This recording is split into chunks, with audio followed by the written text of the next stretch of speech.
नमस्कार दोस्तों, current affair with Wasim Khan में आपका एक बार फिर स्वागत है। दोस्तों, कुछ छोटी छोटी बातें हैं जो आप तक पहुंचानी है। उसी सिलसिले में आज आपके बीच में आया हूं और कुछ विचार, कुछ अपने विचार, कुछ आपके विचार, कुछ सही रास्ते, इन सब पर चर्चा करने के लिए। तो आइए, वीडियो शुरू करने से पहले आपसे वही पुराना निवेदन, कुछ प्रबंधन के से संबंधित भी समाचार की कुछ सुगबुगाहट सुनाई दे रही है। न्यूज सही है का मतलब पॉजिटिव है और सहारा हित की ही लग रही है। सहारा मतलब निवेशकों की, पीड़ितों की के हित की ही बात लग रही है। इसलिए आपके बीच में फिर एक बार आया हूं और आपसे उम्मीद, फिर वही पुराना निवेदन कि अगर आपने हमारे इस channel current affair with Wasim Khan को सब्सक्राइब नहीं किया है तो प्लीज सब्सक्राइब करिएगा, क्योंकि इसके बाद जो खबर आएगी वो लखनऊ से ही आएगी।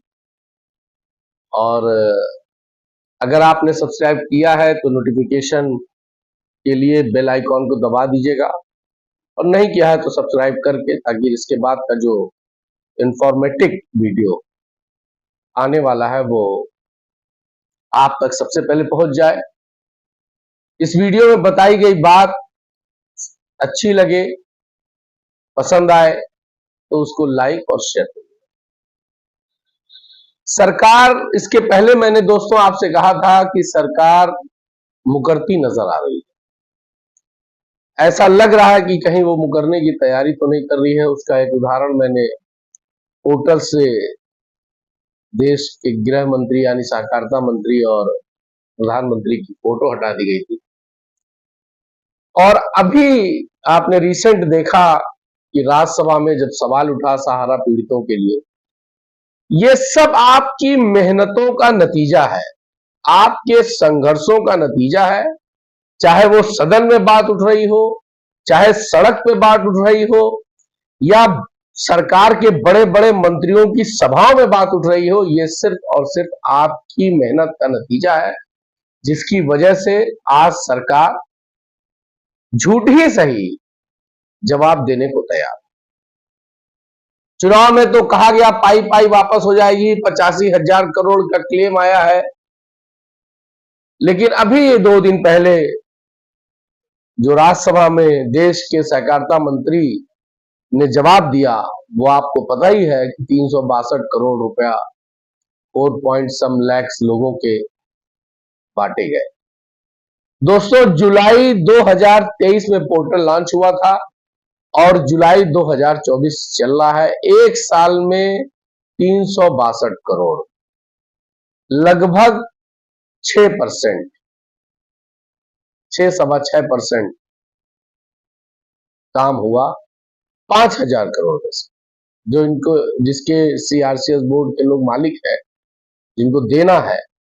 और कई लोगों ने इस पर क्लेम किया और जो पैसा बांटा गया वो मैक्सिमम था 10,000, मिनिमम 2, 4, 5,000 जो भी रहा हो।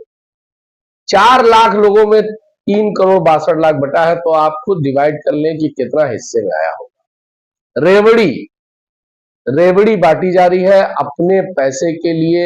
लोग त्राही त्राही कर रहे हैं, आस लगाए बैठे हैं, और सरकार, ये वही मंत्री हैं जिन्होंने जवाब दिया जो कह के गए थे पाई पाई वापस हो जाएगी। दूसरी चीज यह है कि 30 जुलाई को पीनक मोहंती वाला केस है, ये आपको पता है, सुप्रीम कोर्ट में उसकी सुनवाई है। और बहुत कुछ ऐसा लगता है कि ये जो पीनक मोहंती का केस है, संभवतः इसमें ही कोई बड़ी अपडेट आ जाए, बड़ा आदेश आ जाए जो सब पर लागू हो जाए। सहारा प्रबंधन की जहां तक बात है, सहारा प्रबंधन की नजर भी सुप्रीम कोर्ट के फैसले पर टिकी हुई है। देखिए, सरकार से निराशा पीड़ितों को भी है, और अब जो सिचुएशन दिख रही है उसमें प्रबंधक भी सरकार से बहुत आशावान नहीं है। लिहाजा सारा दारोमदार आकर के सुप्रीम कोर्ट पर रुका हुआ है। इसी 30 जुलाई को, आज 26 जुलाई है, कारगिल दिवस पूरा देश मना रहा है। कई सौ लोग शहीद हुए थे, लेकिन सहारा में काम करने वाले, सहारा के पीड़ित भी 4000 से ऊपर लोगों ने मौत को गले लगा लिया, काल के गाल में समा गए। उनको भी तो कोई याद कर ले, कोई याद करने वाला नहीं। दोस्तों, मायूस नहीं हूं, उम्मीद भरा इंसान हूं, आशावादी हूं, और सुप्रीम कोर्ट से बहुत कुछ उम्मीद लगा करके बैठा हूं। लेकिन चूंकि बड़े सदन में जो जवाब दिया गया, वहां झूठ बोला नहीं जा सकता, वहां लंबी लंबी छोड़ी नहीं जा सकती, वहां एग्जैक्ट बताना पड़ेगा।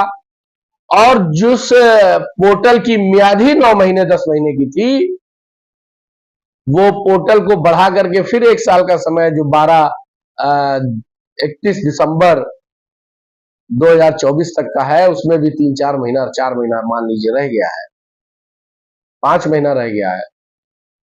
तो जब 12 महीने में 6% लोगों को बांट पाए, तो आगे क्या होगा, पूत के पांव पालने में नजर आ रहे हैं।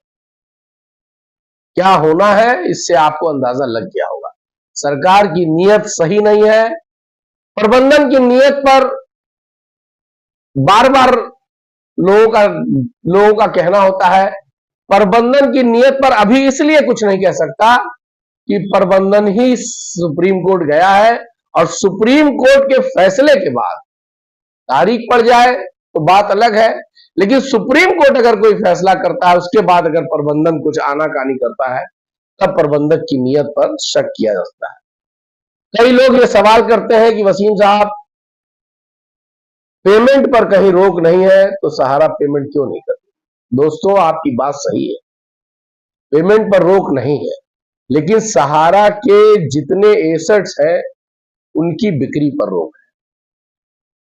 बेचने की स्थिति में 90% सेबी सहारा खाते में चला जाएगा। जो 15-12 साल से लगभग 15,000 करोड़ जमा हुआ था, जो अब लगभग 26-27,000 करोड़ हो गया, वो ऐसे ही पड़ा हुआ है। क्यों नहीं बांट देती है सरकार?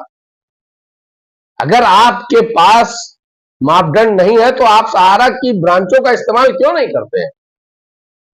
आप अपने वो बैठा करके रिसीवर बैठाइए, जिले में एक रिसीवर बैठाइए, जिले से बांटिए ना। आप हर खाते से बांट पाइए तो जिले में बांटिए। लेकिन आपने इतना ठेठर, इतना ड्रामा, इतना पोर्टल, जो सब फेल है। फेल होने की स्थिति में आपको उससे सबक लेना चाहिए। लेकिन सरकार चुनाव के बाद भी सबक नहीं ले रही। क्या सरकार सहारा पीड़ितों से बदला तो नहीं ले रही? अगर बदला ले रही है तो फिर चुनाव आ रहा है।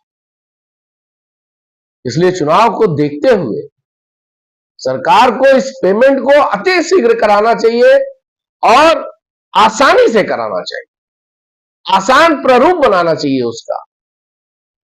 दूसरी बात आइए, अगर ऐसा नहीं होता है, सरकार नहीं मानती है, तो बार बार ये बात मैं कह रहा हूं कि एक बड़े आंदोलन की जरूरत।